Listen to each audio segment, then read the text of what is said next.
Bismillahirrahmanirrahim. Assalamualaikum warahmatullahi wabarakatuh. Alhamdulillahirabbil alamin. Assalatu wassalamu ala asyrafil anbiya'i wal mursalin wa ala alihi wa sahbihi ajma'in amma ba'd. Baik, alhamdulillah pada hari ini kita masih diberikan kesehatan sehingga masih bisa melaksanakan perkuliahan kita pada mata kuliah Manajemen Sarana dan Prasarana Pendidikan yang akan membahas terkait perencanaan pengadaan sarana prasarana pendidikan dan strateginya. Adapun subjek PMK pada pertemuan keempat ini adalah mahasiswa diharapkan mampu menjelaskan ruang lingkup manajemen sarana prasarana pendidikan dan implementasinya pada sebuah lembaga pendidikan. Yang mana di sini diharapkan mahasiswanya mampu menjelaskan terkait perencanaan, konsep daripada pengadaan sarana prasarana dan strategi daripada pengadaan sarana pendidikan. Manajemen. Nah, dari kata manajemen kita bisa memberikan definisi atau berpedoman pada konsep yang disampaikan oleh Sergio Vanni, memberikan penjelasan bahwa manajemen itu adalah proses pendayagunaan. Nah, proses pendayagunaan atau proses pengaturan atau pengelolaan yang mana di sini pada manajemen itu pengelolaan atau pendayagunaan sumber daya yang ada di dalam sebuah lembaga pendidikan. Nah, sumber daya ini bisa meliputi sumber daya manusia dan sumber daya lainnya dalam rangka untuk mencapai tujuan yang telah ditetapkan. Nah, pada tahap pendayagunaan ada tahapan-tahapan yang bisa dilakukan, yaitu mulai dari perencanaan, pengorganisasian, pengarahan, dan juga pengawasan. Pada materi kali ini kita berkaitan dengan manajemen pada konsep perencanaan dan pengadaan sarana dan prasarana pendidikan. Nah, sebelum kita mengetahui bagaimana manajemennya, bagaimana perencanaannya, kita harus mengetahui dulu apa itu sarana. Sarana adalah alat yang secara langsung dapat mendukung tercapainya tujuan pendidikan, yang mana sarana ini bisa bergerak, dalam artian bisa dipindah-pindahkan. Contohnya, for example, seperti buku, kemudian proyektor atau infokus, meja, kursi, dan lain sebagainya. Posisi ke sarana itu bisa dipindahkan menyesuaikan dengan kondisi yang ingin kita gunakan. Kemudian apa itu prasarana? Prasarana itu sama-sama alat yang digunakan untuk mendukung proses pembelajaran sehingga tercapai tujuan daripada pendidikan. Akan tetapi prasarana ini tidak dapat bergerak, dalam artian tidak bisa dipindah-pindahkan, tetapi dia menetap. For example, contohnya adalah seperti gedung atau halaman, tempat olahraga, dan lain sebagainya. Setelah kita mengetahui konsep daripada apa itu sarana dan apa itu prasarana, maka sarana dan prasarana itu perlu di-manage. Pada tahap awal dalam manajemen itu adalah perencanaan. Apa itu perencanaan? Perencanaan adalah tahapan yang paling strategis dalam menunjang keberhasilan sebuah kegiatan. Nah, dalam manajemen tahapan perencanaan ini harus dilakukan secara matang, harus dilakukan secara baik, sehingga dengan adanya perencanaan yang benar, dengan adanya perencanaan yang tepat akan menghasilkan tujuan yang optimal. Oleh karena itu, hakikatnya perencanaan adalah kegiatan untuk mencapai tujuan yang ingin dicapai, cara pencapaian daripada tujuan, dan perangkat yang dibutuhkan untuk mencapai tujuan tersebut. Jadi, perlunya perencanaan ini dilakukan secara matang. Biasanya pada proses perencanaan itu dilakukan dengan dengan rapat atau dengan saling memberikan informasi.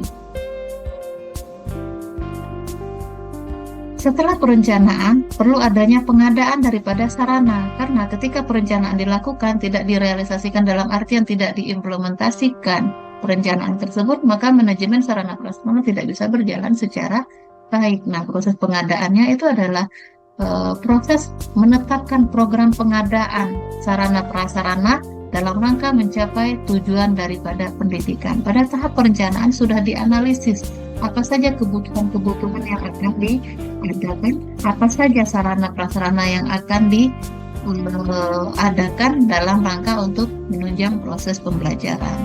Nah, pada pengadaan sarana dan prasarana, langkah-langkah pengadaan itu yang pertama adalah menampung semua usulan pengadaan yang bersumber dari informan-informan yang ada dalam lembaga tersebut. Contohnya seperti guru.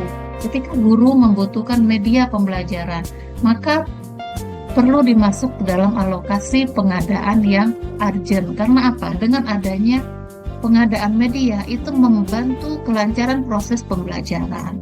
Bisa memudahkan guru dalam mengajar, memudahkan siswa dalam menerima pelajaran, dan menjadikan pembelajaran lebih efektif, lebih efisien, dan menyenangkan. Kemudian apalagi usulan daripada tenaga kependidikan atau tenaga administrasi yang ada di lembaga.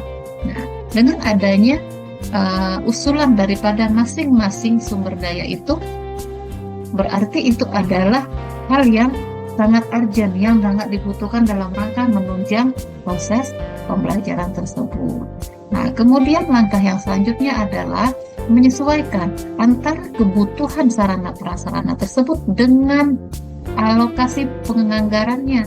Anggaran yang tersedia tersebut harus dianalisis dengan kebutuhan. Jangan sampai kebutuhan tidak sesuai dengan anggaran. Karena apa? Dikhawatirkan pada proses pelaksanaannya itu tidak bisa berjalan dengan baik.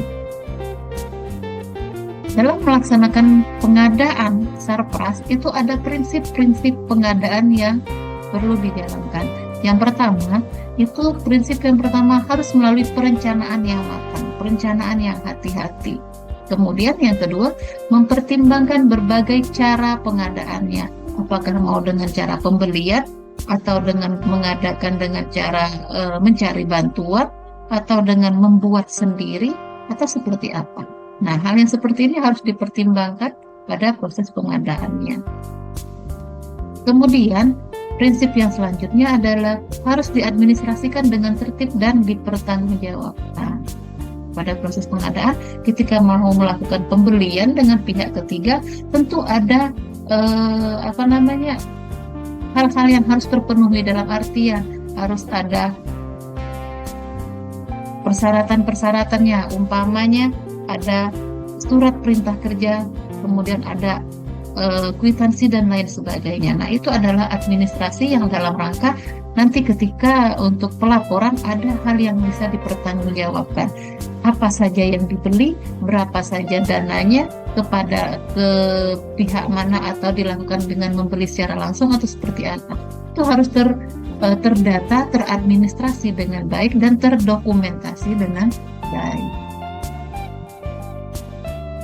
Proses pengadaan sarana prasarana pendidikan ada beberapa strategi yang bisa dilakukan ketika sekolah tidak memiliki, atau ketika lembaga pendidikan tidak memiliki alokasi dana yang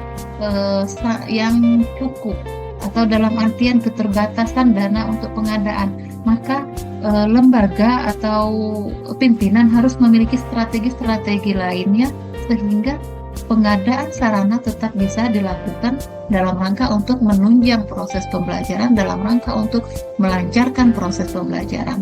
Karena apa? Ketika anggaran dana tidak memadai, tentunya akan menjadi sebuah kendala dalam pengadaan. Maka di situ perlu adanya kreativitas daripada sumber daya di dalamnya, sumber daya dalam sebuah lembaga. Apakah dengan membuat sendiri seperti media, tidak semata-mata media itu harus dibeli. Ketika tidak memiliki anggaran, tentu bisa dengan membuat sendiri, dengan membuat media-media kreatif yang bisa menunjang daripada pembelajaran tersebut. Yang ketiga adalah dengan cara mencari bantuan atau menerima hibah dari instansi lain ataupun dari pihak-pihak yang terkait. Nah, untuk mendapatkan bantuan tentu ada hal yang harus dipahami oleh sang pengaju bantuan. Salah satunya adalah dengan membuat proposal. Dengan adanya proposal itu dapat diketahui apa saja yang dibutuhkan, tujuannya apa, kemudian apa namanya keuntungan daripada sarana prasarana, pengadaan sarana prasarana tersebut. Nah, dalam pembuatan proposal tentunya ada sistematika yang harus dipenuhi, mulai dari apa saja jenis sarana yang dibutuhkan, digunakan untuk apa, dan lain sebagainya. Dan yang langkah terakhir itu adalah melakukan perbaikan. Apabila ada sarana prasarana yang dalam kategori rusak ringan, tentunya masih bisa diperbaiki. Dengan adanya perbaikan tersebut, setidaknya mengurangi anggaran yang meminimalisir anggaran yang tadinya seharusnya bisa dilakukan dengan membeli satu barang, dengan dilakukan perbaikan bisa membantu dengan alokasi yang lainnya. Baik, adik-adik sekalian, itu tadi materi kita yang berkaitan dengan manajemen sarana prasarana pendidikan yang proses perencanaan dan pengadaan. Adapun kesimpulan dari materi kita pada hari ini, bahwa perencanaan dan pengadaan sarana prasarana pendidikan itu merupakan hal yang sangat urgent atau krusial, aspek krusial dalam rangka mencapai tujuan pendidikan yang efektif dan efisien. Proses ini melibatkan yang pertama pemikiran strategis untuk menciptakan lingkungan belajar yang optimal. Dengan adanya perencanaan pengadaan sarana prasarana pendidikan yang efektif, itu bisa menciptakan suasana pembelajaran yang menyenangkan, bisa menciptakan kemudahan bagi guru dalam menyampaikan materi, memberikan kenyamanan bagi siswa dalam menerima proses pembelajaran. Yang kedua adalah keterlibatan berbagai pemangku kepentingan. Dan yang selanjutnya yaitu analisis kebutuhan dan penentuan prioritas. Kenapa disebut dengan penentuan prioritas? Karena dalam proses pengadaan dan perencanaan dan pengadaan sarana prasarana pendidikan, tentu kita harus memilah terlebih dahulu hal-hal yang urgent, hal-hal yang diprioritaskan, sehingga efisien dalam anggaran, efektif dalam proses pembelajaran. Demikian materi kita pada hari ini yang berkaitan dengan manajemen sarana dan prasarana pendidikan, yang mana dengan adanya pengelolaan atau pengaturan sumber daya berupa sarana prasarana pendidikan akan membantu proses pembelajaran lebih efektif, kelancaran proses pembelajaran. Di sini ada evaluasi untuk perlu kita lakukan dalam rangka untuk mengetahui pemahaman daripada mahasiswa. Maka di sini Ibu ada memiliki beberapa pertanyaan yang nantinya bisa dikerjakan di rumah dan bisa dikumpulkan ketika kita pada materi yang selanjutnya pada pertemuan ke-6. Nah, di sini berkaitan dengan perencanaan, apa saja faktor yang perlu diperhatikan dalam perencanaan sarana dan prasarana, kemudian kriteria-kriteria yang perlu diperhatikan dalam pemilihan dan pengadaan sarana dan prasarana, dan juga strategi apa saja atau strategi yang tepat dalam pengadaan sarana prasarana. Silakan nanti dianalisis, diberikan paparan yang tentunya dalam penulisannya harus sistematis, menggunakan bahasa yang baik dan benar. Demikian pertemuan kita pada hari ini. Terima kasih atas partisipasinya.